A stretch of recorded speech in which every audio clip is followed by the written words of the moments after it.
So my discussion for today is Module 9, Allied Fields of Criminology or Criminalistics. So first, Introduction to Criminalistics. Criminalistics, the study of physical evidence through laboratory work, and criminology is the study of causes of crimes or criminal people. So criminalistics, diyan natin mapapag-aralan yung tinatawag natin na personal identification or fingerprinting, photography, question document, legal med, ballistics. So yan yung mga physical evidence, kasi yung mga physical evidence na makukuha natin sa crime scene or sa pinangyarihan ng krimen, okay? Yun yung mga gagamitin natin para, for example, ang nakuha mong evidence is fingerprint. So, ang gagamitin nating branch of criminalistics is fingerprinting o yung tinatawag nating personal identification. For example naman, ang nakuha mo is bullet or slug. So, ang gagamitin nating branch of criminalistics is ballistics naman. So, yun yung mga branch of criminalistics natin. Okay, so next. Divisions of criminalistics. There are two main divisions of criminalistics. We have the scientific and the other is technological. So, let's go. So, scientific divisions muna tayo. First, chemistry. Nature and scope of forensic chemistry and toxicology. Forensic chemistry is seen as a supporting science of criminology. Its aim is to collect and to identify physical evidence of a crime, and from this, to draw conclusions about the victims, the perpetrators,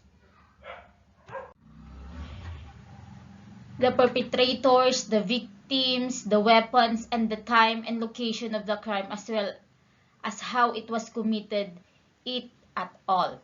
Forensic chemistry is the science that deals with the application of chemical principles in the examination of physical evidence. It has a task to examine the chemical nature and composition of various specimens, such as blood and other body fluids, gunpowder, explosives, dangerous drugs, wines, and other physical evidence. So, ang forensic chemistry, okay, pwede nating i-examine dyan lahat.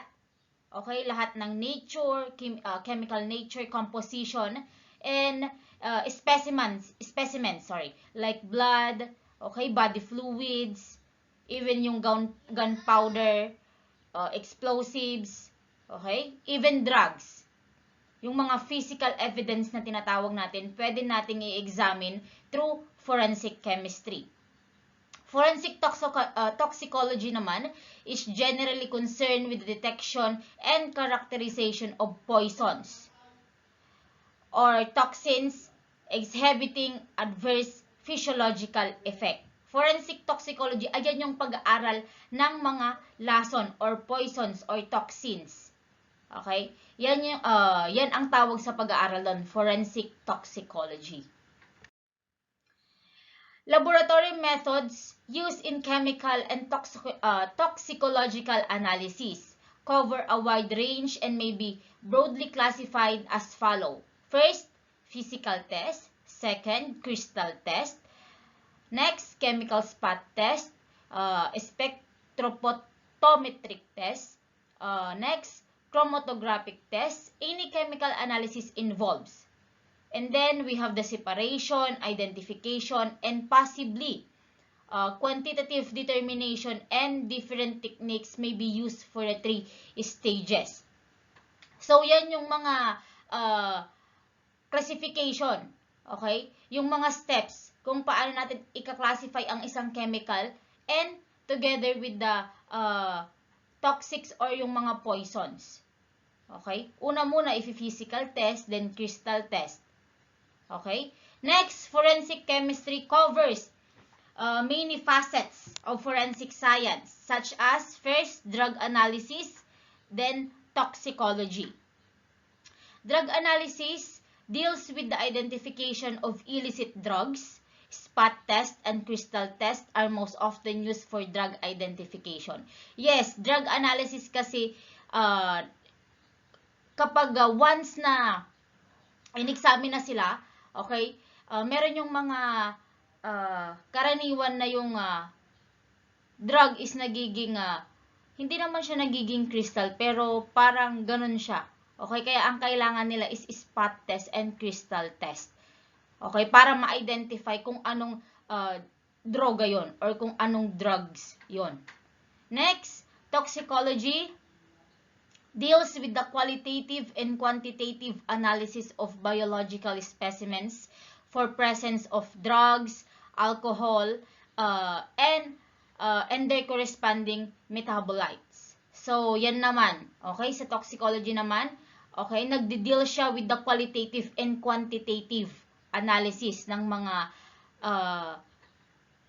mga specimens. For example, kung doon ba sa katawan na yon, presence ba doon ang droga, nagdroga ba siya, or nagtake ba siya ng drugs, or uminom ba siya. So, in terms of toxicology, kapag iti-test yung body, okay, malalaman nila kung nagtake ba siya or hindi. Next, we have trace analysis or arson, then serology or DNA analysis. Sa trace analysis, deals with the analysis of fire debris for the presence of accelerants. Some common accelerants found in arson cases are gasoline, kerosene, and lighter fluid. So, okay? So, itong mga presence of accelerants, okay? Yan yung mga karaniwan nating nakikita or ginagamit sa bahay. Okay? Like gasoline, kapag magsusunog ka. Kerosene. Okay? Alam nyo yun. And the lighter fluid. Yung iba ng pwedeng panunog. Next, serology or yung tinatawag nating DNA analysis. Serology or serum, okay, deals with the study of body fluids. Like I said, serum that might have a probative value in the prosecution of a crime. Typical fluids are blood, semen, saliva. Okay, yun po yung nakukuha sa katawan ng tao. Okay? Like blood, 'di ba? Nakukuha 'yan sa katawan ng tao, semen sa lalaki, saliva sa lahat naman. DNA analysis deals with the identification of the source of body fluid through DNA testing. Karaniwan kasi kapag ka papa-DNA test ang isang tao, ang karaniwang kinukuha is the saliva. Or para mas madali, the blood. Okay? So, yan yung mga kinukuha nila. Okay? Yan yung mga presence na kailangan nilang kunin kapag magdi-DNA testing sila. Next, we have the so-called physics or physical identification. Okay? So, trace analysis involves the examination, identification, and evaluation of numerous types of physical evidence collected in criminal investigations.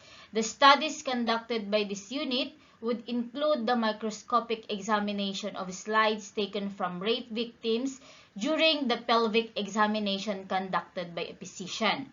The microscopic examination and comparison of fibers, hair, tool marks, prey marks, and wood chips are other examples of the studies conducted in this unit. The shoe and tire prints and imprints obtained at crime scene by investigators or criminalists, as well as soil samples, debris, paint, glass, and plastic fragments collected during the investigation. Yan yung tinatawag nating trace analysis kapag ine-examine nila or nag-identify sila sa loob ng crime scene. Okay? Kasi meron silang iba't ibang evidence na makukuha doon. Okay? Like fibers, yung hair ng perpetrator, okay? Tool marks, okay? Wood marks, wood chips. So, yung mga yan, even shoe and tire prints, pwedeng makuha yan sa crime scene or doon sa pinangyarihan ng krimen. Next, biological division. First, serology conducts all ABO typing of blood, semen, and other body fluids. Test of presence of blood. First, presumptive test o yung tinatawag nating benzidine TMB reagent. It does not establish the presence of blood. It is used as a screening test to determine if a stain may be a blood, if not eliminate suspicion of the stain. So, ang presumptive test o yung tinatawag nating benzidine reagent, ginagamit siya hindi para sabihin na merong or doon sa crime scene na yon is presence yung blood doon. Hindi. Okay? Dinidetermine lang niya kung yung stain na nasa crime scene is blood.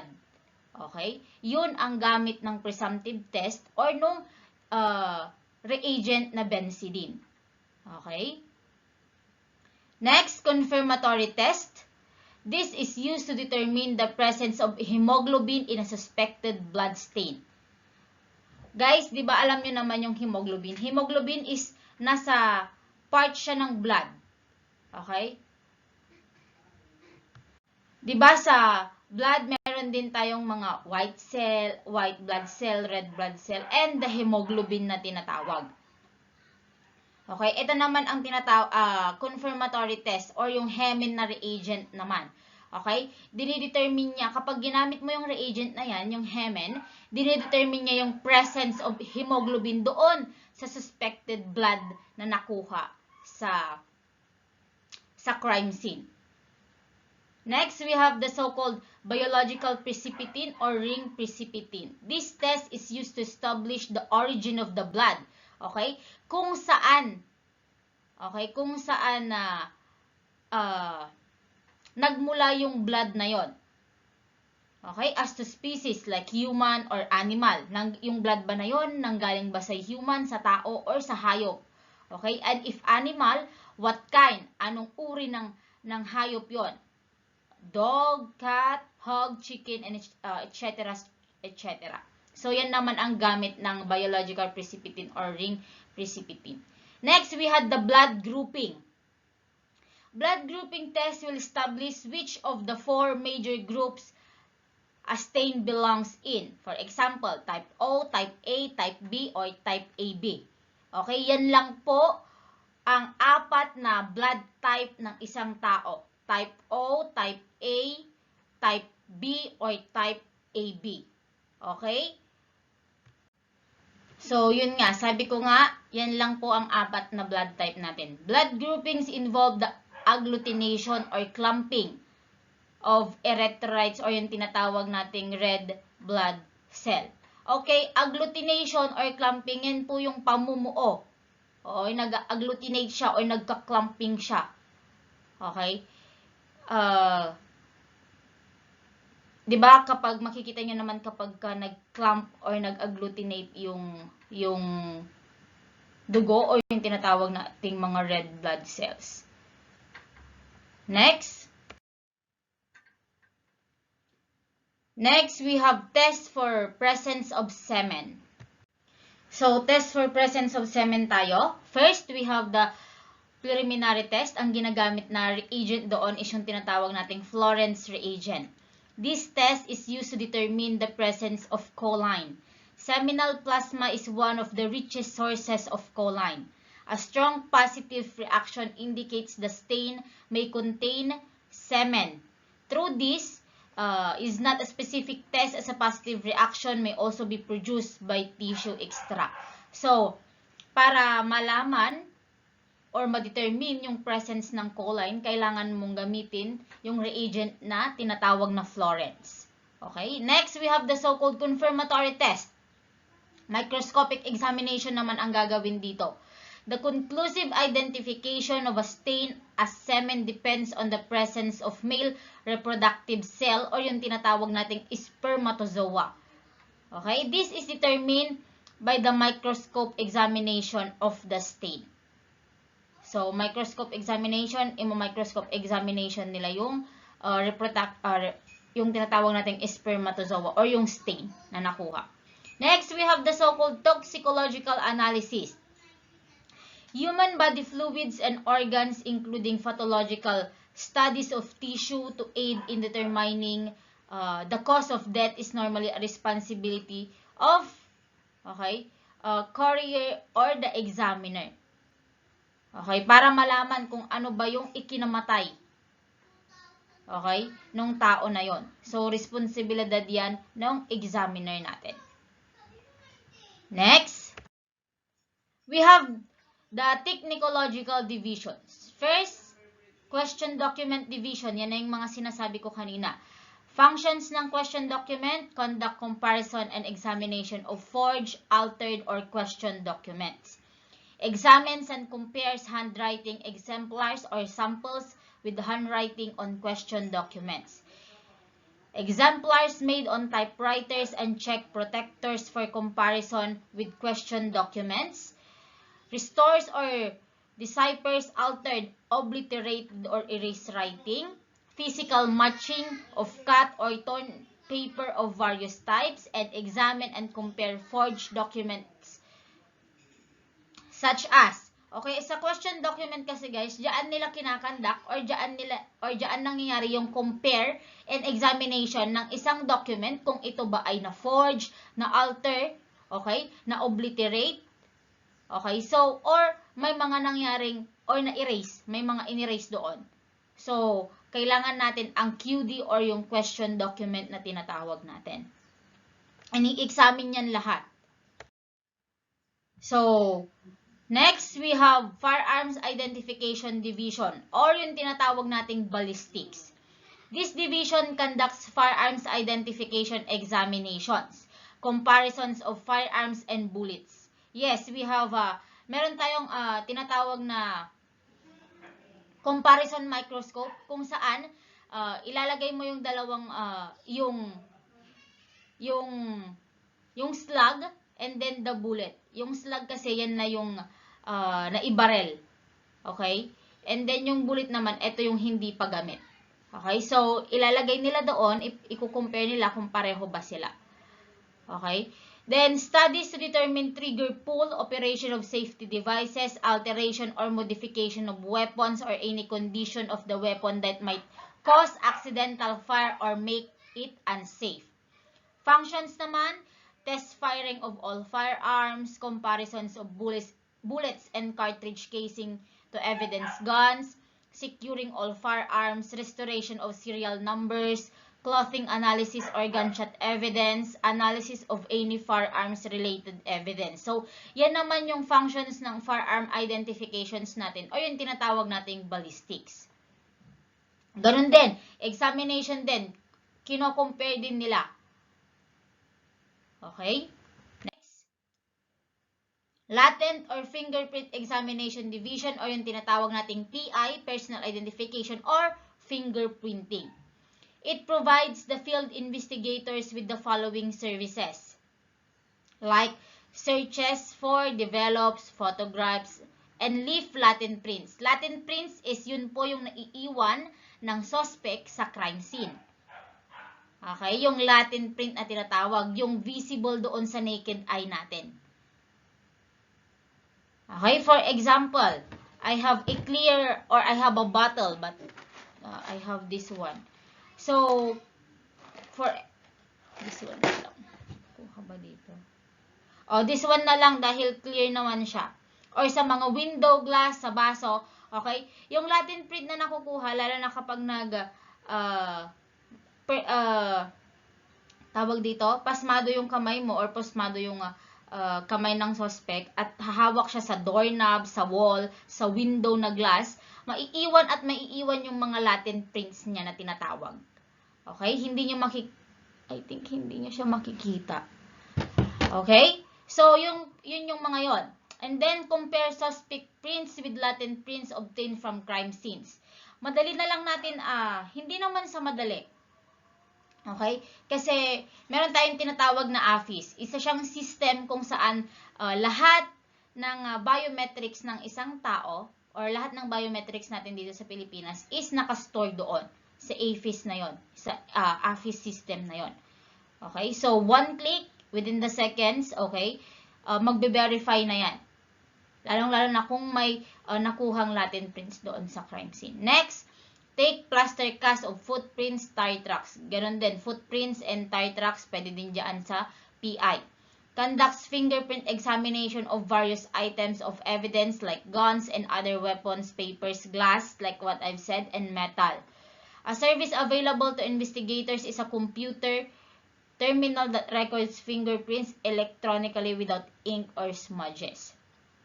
So, yan po ang latent or fingerprint examination natin. Next, we have the so-called forensic photography division or yung tinatawag nating photography.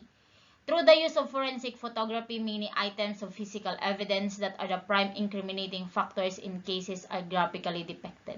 Okay? Malaking tulong kasi ang photography. Kasi, kung paano mo siya na-photograph, okay, magpe-present siya ng image.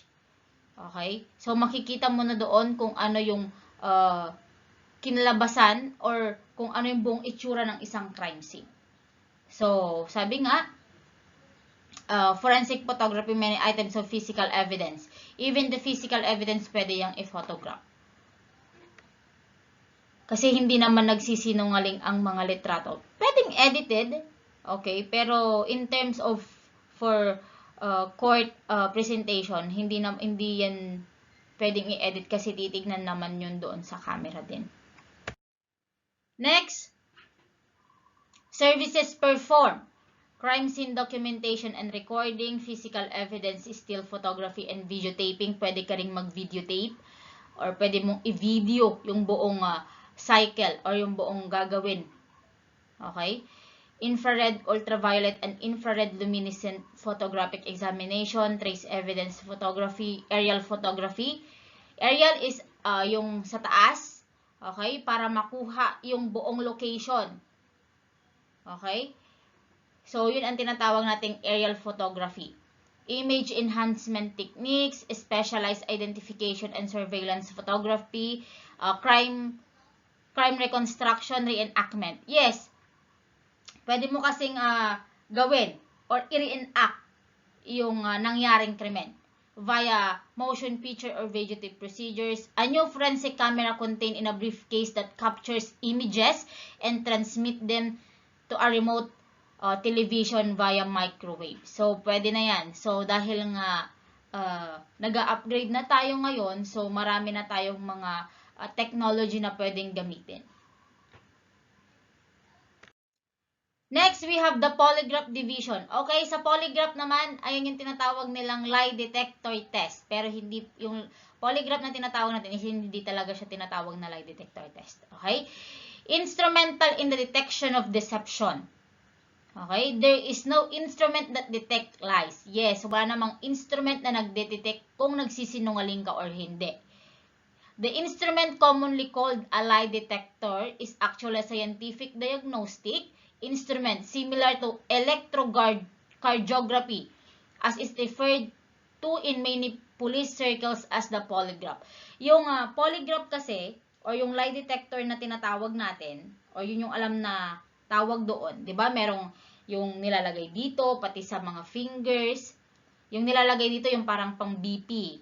Okay? Yung nilalagay naman dito yung I don't know kung ano nang tawag doon, nakalimutan ko. Yun yung yung mga instrument na nilalagay sa katawan ng isang tao, okay? Nagsisense lang yun nung mga kung paano tayo mag-react doon sa question. Pero hindi niya pwedeng sabihin na kapag sumagot tayo doon sa tinatanong, is hindi niya pwedeng sabihin naglalay tayo. Okay? Hindi pwede yon. Sabi nga dito, there is no instrument that can detect lies. Okay? Next, we have forensic medicine, a branch of medicines which deals with the application of medical knowledge to the purpose of law and the administration of justice. Okay? Forensic medicine, branch of medicine. Okay? Ina-apply ito sa medical knowledge to the purpose of law and the administration of justice. So, yan yung mga different divisions natin na pwede nating magamit. Okay? In terms of biological, in terms of technological, or in terms doon sa iba pa. Okay, yan yung mga kailangan nating gamitin or pwede nating gamitin. So, that was my last slide. So, thank you and please like and subscribe. Bye!